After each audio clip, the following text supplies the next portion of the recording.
Mall में खाना खिलाते हैं, शादियों में जाते हैं, घर तक छोड़ कर आते हैं। अगर आज क्या बनाया है? रसोई से इतनी अच्छी खुशबू आ रही है। मम्मी कुछ खास नहीं, बस इनकी पसंद का सूजी का हलवा, साथ में कड़ी पकौड़ा, चावल और मिक्स वेज के साथ लच्छा पराठा।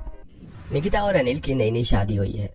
ये अरेंज मैरिज है। निकिता कभी खाना बनाकर तो कभी अच्छे से तैयार होकर अनिल का दिल जीतने की पूरी कोशिश कर रही है। एक एक करके सब चीजें टेबल पर लगा देती है। घर के सभी लोग नाश्ते के लिए आते हैं। अरे वाह भाभी, आज तो आपने सारे पकवान भैया की पसंद के ही बनाए हैं। वैसे भैया आप तो बड़े चुपचाप सब खाए जा रही हो, भाभी की तारीफ नहीं करोगे आप?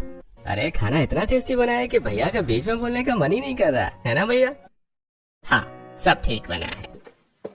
अनिल बिना कोई खास तरीके से तारीफ किए डाइनिंग टेबल से उठकर ऑफिस जाने के लिए तैयार होने लगता है। तभी निकिता किचन से लंच बॉक्स लेकर उसके पास आती है। मैंने इसमें आपका खाना पैक कर दिया है, आप टाइम से खा लेना। अरे मैं छोटा बच्चा थोड़ी हूँ जो लंच बॉक्स लेकर जाऊंगा, और ना ही कोई एम्प्लॉय हूँ। मैं कंपनी चलाता हूँ, वहाँ का ओनर हूँ। मेरे ऑफिस में अच्छी खासी कैंटीन है, वहीं से खा लूंगा। तुम ये टिपिकल वाइफ वाला काम मत किया करो। इतना कहकर अनिल ऑफिस के लिए निकल जाता है, लेकिन निकिता का दिल टूट जाता है। सुबह जल्दी उठकर उसने इतने सारे पकवान बनाए, और जिसके लिए बनाए उसे तो कोई फर्क ही नहीं पड़ा। फिर भी वो सब कुछ नजरअंदाज करके घर के काम में लग जाती है। और कुछ दिन बाद, सविता, आज तो पड़ोस वाले भाई साहब के यहाँ दावत है। उनकी छोटी सी गुड़िया का जन्मदिन है, उन्होंने डिनर पर बुलाया है।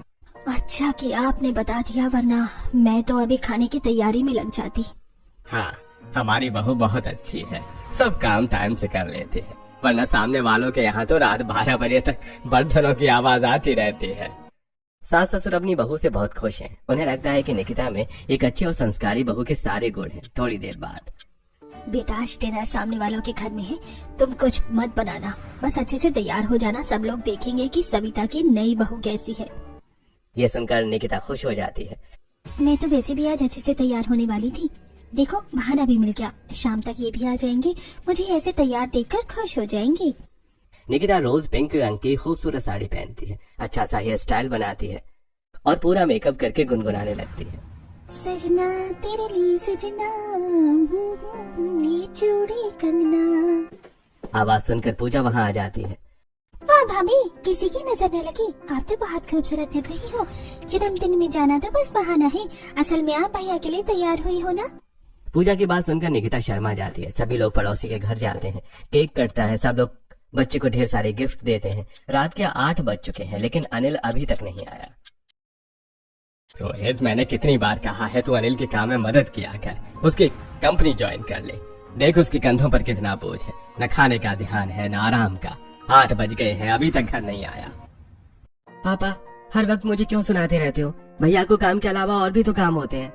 रोहित वहाँ से चला जाता है। उधर निकिता बेसब्री से अनिल का इंतजार कर रही होती है। थोड़ी देर बाद, निकिता, मैं बहुत थक गया हूँ, ये लाइट ऑफ कर दो प्लीज, मुझे बहुत नींद आ रही है। पर मैं कुछ नहीं, लाइट बंद कर दो, मुझे सोने दो। निकिता कुछ नहीं कह पाती। वो लाइट बंद कर देती है, हल्की सी रोशनी में अपना मेकअप उतारती है, कपड़े बदलती है और चुपचाप सो जाती है। कुछ दिन बाद, अरे पापा, वो जयपुर वाला जो प्रोजेक्ट चल रहा था ना, वो फाइनल हो गया है। क्लाइंट के साथ एक जरूरी मीटिंग है, तो मुझे कुछ दिनों के लिए जयपुर जाना पड़ेगा। बेटा ये काम किसी और को दे दे, अभी तुम्हारी नई नई शादी हुई है। अगर तुम ऐसे शहर से बाहर रहोगी तो बहू क्या सोचेगी? भैया आप एक काम करो ना, भाभी को भी साथ ले जाओ। वैसे भी जयपुर पिंक सिटी है, घूमने की बहुत जगह है। इसी बहाने आपका हनीमून भी हो जाएगा और मीटिंग भी। बहुत बेकार आइडिया है। मैं अपनी पर्सनल और प्रोफेशनल लाइफ अलग रखता हूँ। मैं वहाँ हनीमून मनाने नहीं, प्रोजेक्ट फाइनल करने जा रहा हूँ। यह कहकर अनिल सीधे अपने कमरे में चला जाता है और निकिता को इस बारे में कुछ भी नहीं बताता। लेकिन निकिता पीछे से ही सारी बातें सुन लेती है। अगली सुबह होती है। आज निकिता के चेहरे पर एक अलग सी उदासी है। दरअसल अनिल शहर से बाहर जो जा रहा है, वो अनिल के लिए कॉफी बनाकर कमरे में ले जाती है। निकिता के उदास होने के बावजूद भी अनिल उसे कुछ नहीं पूछता। थोड़ा रुककर निकिता बोलती है, आप कितने दिनों के लिए जा रहे हो? प्लीज थोड़ा जल्दी आ जाना, मैं आपके बिना कैसे रहूंगी? मेरा आपके बिना मन नहीं लगेगा। ये तुम कैसी बच्चों वाली बातें कर रही हो? मैं क्या हर वक्त तुम्हारे पास बैठा रहता हूँ जो तुम्हारे बिना मेरे बिना मन नहीं लगेगा? और क्या तुम्हारा मन लगाने के लिए काम छोड़ दूं? नहीं, मेरा वो मतलब नहीं है। हाँ, जो भी मतलब हो। चलो ठीक है, मैं जा रहा हूँ। अनिल निकिता की बातों पर सही तरह से ध्यान भी नहीं देता। वो अपना बैग उठाता है और घर वालों को बाय बोलकर चला जाता है। इधर अनिल को घर से गए हुए 3-4 दिन हो गए हैं। निकिता अपना घर का काम करती है और फ्री होते ही अनिल को कॉल कर देती है, लेकिन अनिल उसे 2-4 बातें करके तुरंत ही फोन रख देता है। एक दिन निकिता अपने कमरे में चुपचाप से बैठी होती है, तभी उसके पास पूजा आती है। भाभी भैया की याद आ रही है ना, तभी आप इतनी चुप चुप सी थी। आज आपने खाना भी ठीक से नहीं खाया। आप भैया से बात कर लो ना वीडियो कॉल पर, देख लो उन्हें, आपका मन अच्छा हो जाएगा। नहीं, वो आपके भैया बिजी होंगे ना। अभी मैंने की थी कॉल, उठाई नहीं उन्होंने। फ्री होकर खुद कर लेंगे कॉल बैक। थोड़ी देर बात करने के बाद पूजा अपने कमरे में चली जाती है। ऐसे कुछ दिन बीतते हैं। एक दिन निकिता रसोई में काम कर रही होती है कि तभी उसके फोन पर एक मैसेज आता है। मैसेज में लिखा होता है, तुम्हारे पति के 150 अफेयर हैं, यानी तुम्हारी 150 से ज्यादा सौतन है और तुम 151वीं हो। यह पढ़ते ही निकिता के हाथ से प्लेट फर्श पर गिरकर टूट जाती है। प्लेट के टूटने की आवाज सुनकर सविता रसोई में आती है। बहू क्या हुआ, तू ठीक तो है ना? मम्मी जी कुछ नहीं, मैं ठीक हूँ, ये गलती से हाथ से छूट गई। निकिता अपनी भावनाओं को छिपाते हुए सीधे कमरे में चली जाती है और मैसेज के बारे में सोचने लगती है। आखिर ये कौन है और मुझे इस तरह का मैसेज क्यों कर रहा है? हो सकता है ये इनके किसी ऑफिस के दोस्त ने किया हो। हमारी नई नई शादी हुई है, क्या पता कोई प्रैंक कर रहा हो। मुझे ज्यादा नहीं सोचना चाहिए। वो खुद को समझा लेती है और फिर से घर के कामों में लग जाती है। कुछ दिनों बाद अनिल भी बिजनेस ट्रिप से वापस आ जाता है। ऐसे कुछ दिन बीतते हैं और एक दिन सभी घर वाले हॉल में बैठे हुए होते हैं। तभी पूजा एक रील दिखाते हुए राजेश से कहती है, देखो पापा, आप कहते हो ना कि क्या होगा एमबीए करने से। इस लड़की ने एमबीए किया और ये अपना बिजनेस चला रही है। इसे बेस्ट बिजनेस वुमेन का अवार्ड मिला है। भैया मेरी एमबीए भी फाइनल होने वाली है। उसके बाद मैं भी आपका बिजनेस ज्वाइन करूंगी और एक्सपीरियंस लेकर अपना खुद का एम्पायर खड़ा करूंगी। पूजा की बात सुनकर सभी घर वाले हंसने लगते हैं। ऐसे कुछ दिन बीत रहे होते हैं। एक दिन शांता बुआ घर आती है। भाभी आप भी कमाल करती हो। इतने दिन हो गए मैंने रोहित के लिए रिश्ता बताया था और अभी तक कुछ जवाब नहीं दिया। आज मुझे खुद घर पर आना पड़ा। घर के सभी लोग एक साथ बैठे होते हैं। शांता बुआ सबको लड़की की फोटो दिखाती है। सबको लड़की बहुत पसंद आती है। अरे हमें तो लड़की बहुत पसंद है। तुमने रिश्ते के बारे में पहले बताया था, लेकिन फोटो तो आज ही दिखाई है। वैसे फाइनल डिसीजन तो रोहित ही लेगा। इस तरह घर वाले शांता बुआ से थोड़ा वक्त लेकर भेज देते हैं। थोड़ी देर बाद सविता रोहित से पूछती है, क्यों रोहित बेटा, तुझे कैसी लगी लड़की? हम हाँ कर दे। मम्मी लड़की अच्छी है, लेकिन मुझे कोई और लड़की पसंद है। दरअसल मैं आपसे बताना चाहता था, लेकिन मेरी हिम्मत ही नहीं हुई। अरे बेटा, पहले बताना था ना। अब हम शांता बुआ को क्या जवाब देंगे? अरे मम्मी बोल देना आप कुछ भी। वैसे भी मुझे पता है आप लोग मेरी खुशी में खुश हैं। हाँ बेटा, पर अब ज्यादा देर मत कर। देख, बाद में हमें पूजा की भी शादी करनी है, तो तू हमें लड़की से मिलवा दे। उसकी फैमिली से बात करके मिलकर कोई डेट फिक्स कर लेंगे। रोहित खुशी खुशी ज्योति को बताता है, ज्योति तुम्हें पता है मैंने घर वालों को अपनी शादी के लिए मना लिया। अरे वाह, ये तो एक सपने जैसा लग रहा है। तुम्हारी फैमिली इतनी आसानी से मान जाएगी, ये मैंने कभी नहीं सोचा था। हाँ हो गया है ऐसे ही। अब मेरे घर वाले तुम्हारी फैमिली से मिलना चाहते हैं। तुम घर पर बात करके मुझे बता देना। ज्योति अपने घर पर रोहित के बारे में बात करती है। उसके फैमिली रविवार के दिन रोहित के फैमिली को घर आने का निमंत्रण देती है। बहन जी, हमें तो आपकी बेटी बहुत पसंद है। बस अब हम और इंतजार नहीं कर सकते। जल्दी से इसे मेरे घर की बहू बनाकर भेज दीजिए। अरे हाँ बिल्कुल, लड़कियां तो पराई ही होती हैं। आप पंडित जी से अच्छा सा शादी का मुहूर्त निकलवा लीजिए। हम शादी के लिए तैयार हैं। दोनों फैमिली मिलकर पंडित जी से एक अच्छी सी शादी की तारीख फिक्स करवा देती है। तैयारियों में कुछ दिन बीत जाते हैं। आखिरकार रोहित और ज्योति की शादी हो ही जाती है। अब आज ज्योति का गृह प्रवेश है। देवरानी जी, दाएं पैर से कलश को गिराकर घर में प्रवेश कीजिए। मुझे आपके आने की इतनी खुशी हो रही है कि मैं शब्दों में बयान नहीं कर सकती। अब तो मेरी भी 2 भाभी होंगी। मैं तो सोफे पर बैठकर रात चलाऊंगी। बड़ी भाभी मेरे लिए चाय बना दो और छोटी भाभी मेरे लिए पकौड़े बना दो। पूजा की बात सुनकर सब लोग हंसने लगते हैं। जैसे ही ज्योति कलश को गिराकर घर में आती है, उसके पैरों से ठीक से चला नहीं जाता। क्या हुआ ज्योति, तुम ऐसे क्यों चल रही हो? लहंगे की वजह से मुझे ये हील्स पहननी पड़ी और इनसे सूजन हो गई। ज्योति रोहित को अपना पैर दिखाती है। रोहित सबके सामने उसे गोद में उठा लेता है और दरवाजे तक लेकर जाता है। ये देखकर सब लोग मुस्कुराने लगते हैं। रात बहुत हो जाती है। सब अपने अपने कमरे में सोने चले जाते हैं। अगली सुबह हर रोज की तरह निकिता सुबह जल्दी उठती है, नहाकर मंदिर में पूजा आरती करती है, सबको जोत धूप देती है और फिर सास ससुर के लिए चाय बनाती है। सभी हॉल में बैठे होते हैं। तभी ज्योति खूबसूरत ब्लू रंग की साड़ी पहनकर नीचे आती है। उसे देखकर रोहित शाहरुख खान की तरह एक्टिंग करता है। हे, अरे कोई बचाओ मुझे, मैं तो बेहोश हो गया। इतनी प्यारी बीबी है मेरी। अरे भगवान किसी की नजर न लग जाए। रुको, मैं तुम्हारी नजर उतारता हूँ। रोहित बहुत सारे पैसे लेकर ज्योति की नजर उतारता है। भैया आप तो बहुत रोमांटिक हो। वैसे लव मैरिज में रोमांस ज्यादा ही होता है, मैं भी लव मैरिज ही करूंगी। आजकल के बच्चे भी बिल्कुल नहीं शर्माते, अपनी शादी की बातें भी खुद ही करते रहते हैं। अरे मम्मी मॉडर्न जमाना है, छोड़ो आप ये सब। रोहित और ज्योति की नोक-झोंक देखकर निकिता के मन में भी कई भाव उठते हैं, लेकिन अनिल कभी उसके साथ ढंग से बात भी नहीं करता। एक देवाजी हैं जो अपनी पत्नी का कितना ख्याल रख रहे हैं, और एक मेरी पति है जो कभी एक नजर मेरी तरफ देखते भी नहीं है। थोड़ी देर बाद ज्योति अपनी पहली रसोई करती है, सब मिलकर नाश्ता करते हैं। उसके बाद अनिल ऑफिस चला जाता है। इधर निकिता सारा काम खत्म करके अनिल को फोन करती है, लेकिन 30 सेकंड्स बाद ही अनिल फोन काट देता है। अरे क्या हुआ, कैसे गिर गई आप? आइए मेरे साथ बैठिए, ज्यादा लगी तो नहीं? नहीं, पता नहीं कैसे पैर फिसल गया, मैंने ध्यान नहीं दिया, यहाँ थोड़ा स्लोप है। अरे कोई बात नहीं, आप यहाँ बैठिए। रामू काका फर्स्ट एड बॉक्स लेकर आइए। दरअसल अनिल अपने केबिन में बैठा होता है, बाहर से एक लड़की ऑफिस में आ रही होती है कि अचानक उसका पैर फिसल जाता है। अनिल निकिता को कॉल छोड़कर भागकर उसे संभालता है और फर्स्ट एड भी देता है। वो लड़की मन ही मन सोचती है, इतनी बड़ी कंपनी का मालिक होने के बाद भी इतना अच्छा दिल, सच में बॉस बहुत काइंड हार्टेड है। अनिल की इस हरकत से वो लड़की तो खुश हो जाती है, लेकिन कहीं न कहीं वो अपनी पत्नी को खुश नहीं देख पा रहा था। कुछ दिन बाद मुझे अपनी माँ के घर गए हुए कितने दिन हो गए हैं, मुझे माँ की बहुत याद आ रही है। आज ऑफिस जाते हुए मुझे मेरे मायके छोड़ देना और आधे समय ले आना। मेरे पास इन फालतू चीजों के लिए टाइम नहीं है। घर में इतनी सारी कार खड़ी है, ड्राइवर भी है, तुम्हें क्या मेरे साथ ही जाना है? हटो इधर से, मैं लेट हो रहा हूँ। हर बार की तरह अनिल निकिता को इग्नोर करके ऑफिस चला जाता है। निकिता बहुत उदास हो जाती है, उसकी उदासी ज्योति भी नोटिस करती है। पूजा भाभी इतनी चुप चुप के रहती हैं, और जब से मेरी शादी हुई है ये घर पर ही है, भैया इन्हें कहीं बाहर लेकर नहीं जाते क्या? मामी आप जैसा सोच रही हो वैसा कुछ नहीं है। दरअसल अनिल भैया काम में बहुत बिजी रहते हैं, इसलिए भाभी का ध्यान नहीं रख पाते, पर भैया को उनका ध्यान रखना चाहिए ना। इतनी देर में निकिता तैयार होकर सविता के पास आती है। मामी जी मैं अपनी माँ के घर जा रही हूँ, शाम तक आ जाऊंगी। सास से अनुमति लेकर निकिता ड्राइवर के साथ मायके के लिए निकल पड़ती है, लेकिन रास्ते में वो देखती है कि अनिल सड़क पर कार रोकता है। कार से उतरकर साइड वाली सीट की विंडो खोलता है और एक मॉडर्न लड़की को लिफ्ट देता है। इनके पास बस मेरे लिए ही टाइम नहीं है, दूसरों के लिए तो ये कुछ भी कर सकते हैं। इस तरह की बातें सोचते हुए निकिता अपने घर आ जाती है। वो अपनी माँ के पास बैठकर पूरे दिन बातें करती है और शाम को वापस ससुराल लौट आती है। जैसे वो अपने कमरे में जाती है, उसके फोन पर एक मैसेज आता है। ये किसका मैसेज है?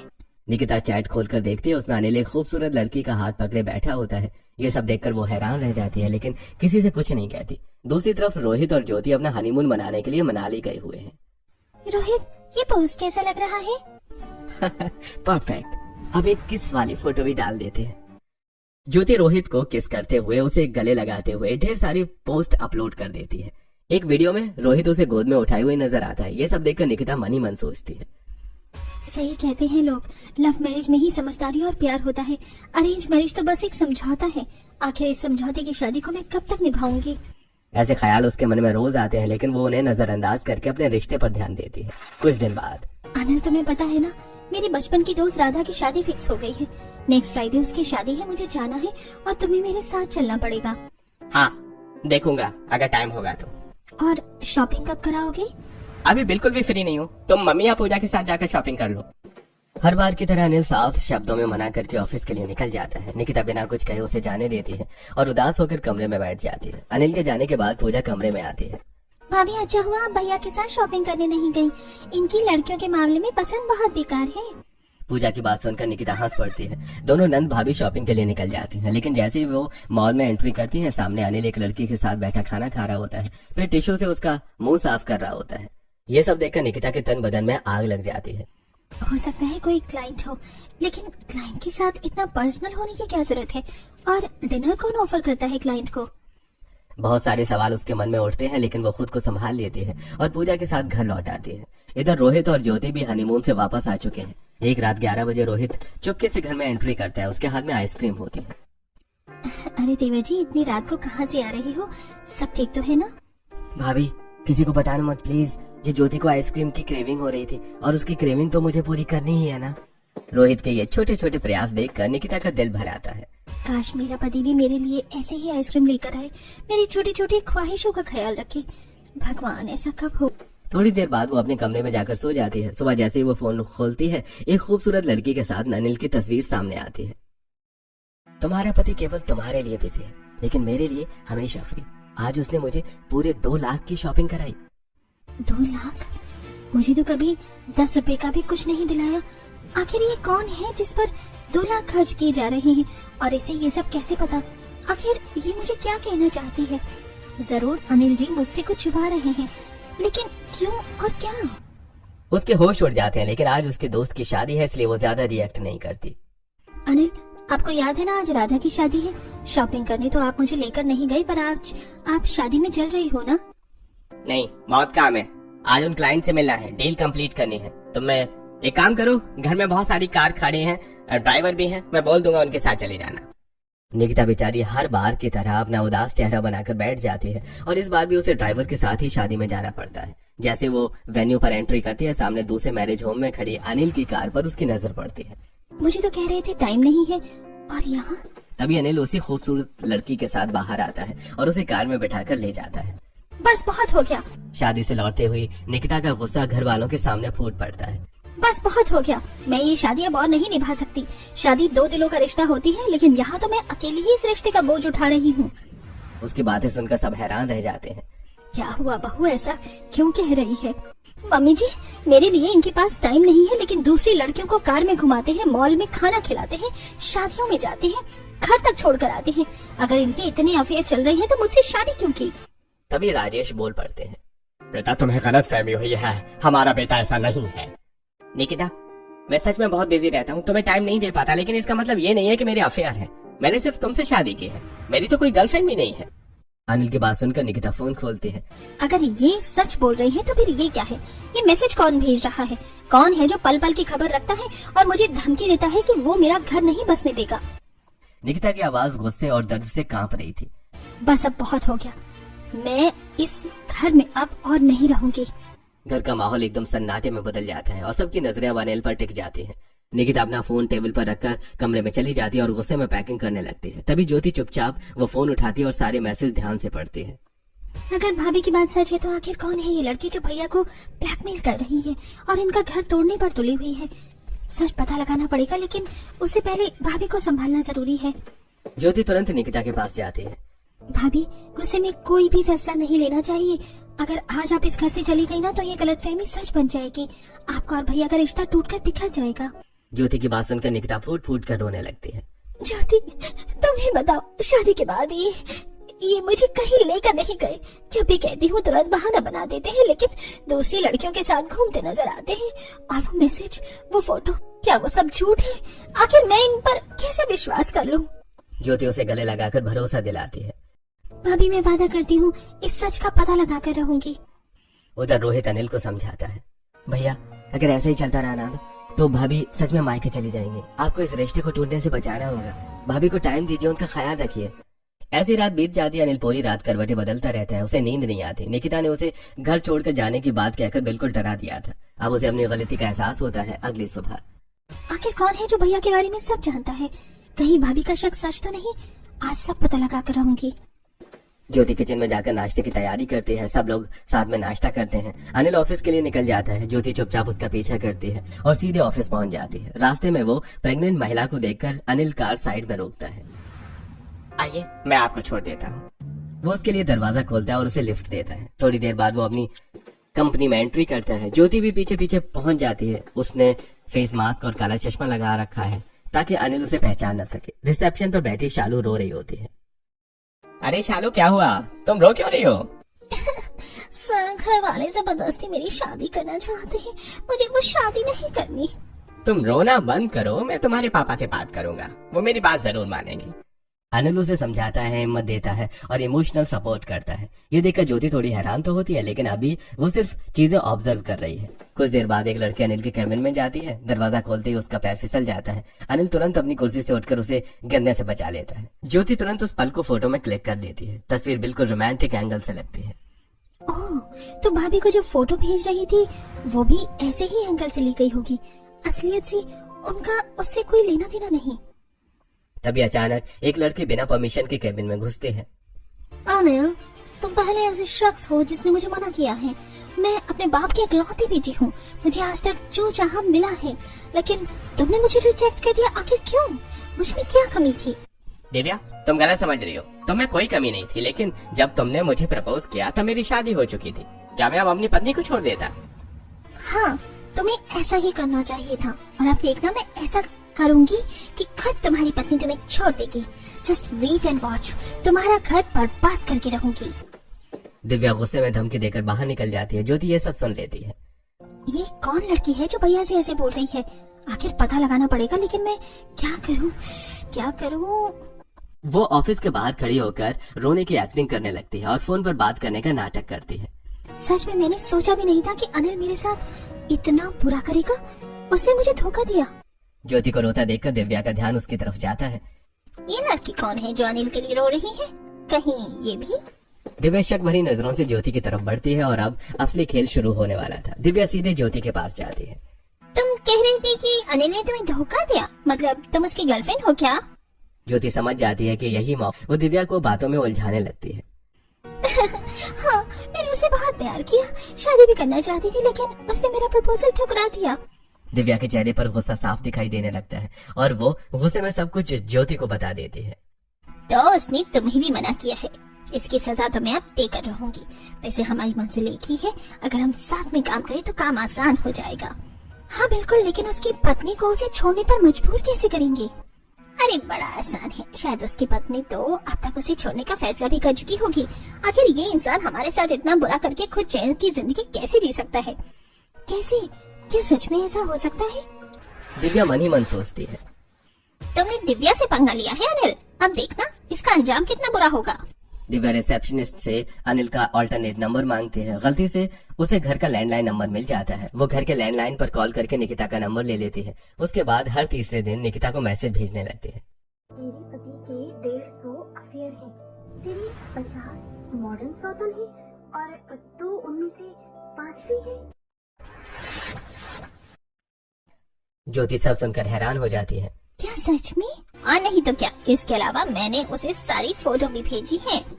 तभी दिव्या के पापा वहाँ आ जाते हैं और उसे अपने साथ ले जाते हैं। इधर ज्योति भी अपनी ड्राइवर से गाड़ी घर की तरफ मोड़ने को कहती है। घर पर निकिता बेसब्री से ज्योति का इंतजार कर रही होती है। भाभी, मुझे सब पता चल गया। ज्योति पूरी सच्चाई निकिता को बता देती है। तभी अनिल भी घर पहुँच जाता है।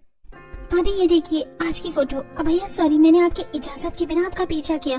मैं भाभी के मन से सारे डाउट्स खत्म करना चाहती थी। ज्योति वो फोटो दिखाती है जिसमें अनिल एक लड़की को गिरने से बचा रहा होता है। अरे ये तो सच में बहुत रोमांटिक फोटो लग रही है। हाँ, लेकिन ऐसा कुछ भी नहीं है। दरअसल उस लड़की का पैर फिसल गया था और भैया ने उसे बचा लिया। और ये दूसरी फोटो देखिए, इसमें भैया रिसेप्शनिस्ट को समझा रहे हैं क्योंकि उसके माँ बाप जबरदस्ती उसकी शादी करवाना चाहते थे। इन फोटो को देखकर तो किसी का भी मन बदल सकता है, यानी हमारी निकिता की कोई गलती नहीं है। निकिता, गलती मेरी है। मैं तुम्हें समय नहीं दे पाया, लेकिन यकीन करो मेरा कोई और के साथ कोई अफेयर नहीं है। मैं बस काम में व्यस्त था। अब तो तुम्हें विश्वास हो गया होगा। प्लीज मुझे माफ कर दो, मैं तुम्हें पूरा समय दूंगा। हम दोनों बाहर घूमने भी जाएंगे। वैसे भी मैंने कंपनी का आधा काम रोहित को हैंड ओवर कर दिया है। ये सब सुनकर निकिता को सुकून मिलता है। आप वादा करो मुझे भी वैसे ही प्यार करोगे जैसे रोहित ज्योति से करता है। उसकी बात सुनकर सब हंसने लगते हैं। पक्का वादा, मैं रोहित से भी ज्यादा प्यार करूंगा तुमसे। तुम्हें केरल ट्रिप पर लेकर जाऊंगा। और ये देखो, मैंने पिछले हफ्ते ही हम दोनों की टिकट बुक करा दी है, लेकिन तुम मुझसे इतनी नाराज हो गई कि समझ ही नहीं आया कैसे मनाऊं।